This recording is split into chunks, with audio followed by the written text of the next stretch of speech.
Hello everyone, how are you doing? This is MD Tech here with another quick tutorial. In today's tutorial, I'm going to show you guys how to resolve if Microsoft Paint is not opening or not able to create new documents or new paintings.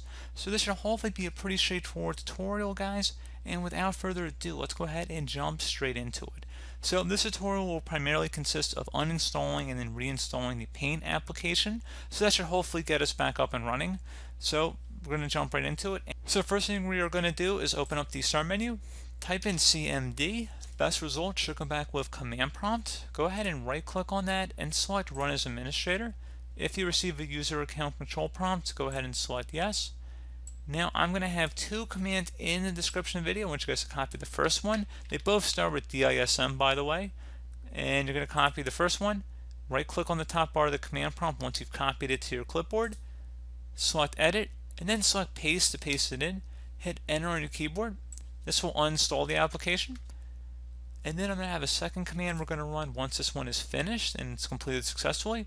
Then we're going to copy the second one and then we're going to paste it in at the top here as well. So paste that one in, hit enter. It's going to be installing it now.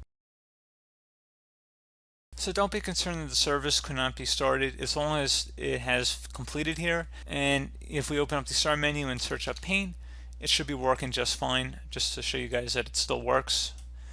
It's just that the service wasn't started, but pretty straightforward process here, guys. I do hope that I was able to help you out, and I do look forward to catching you all in the next tutorial. Goodbye.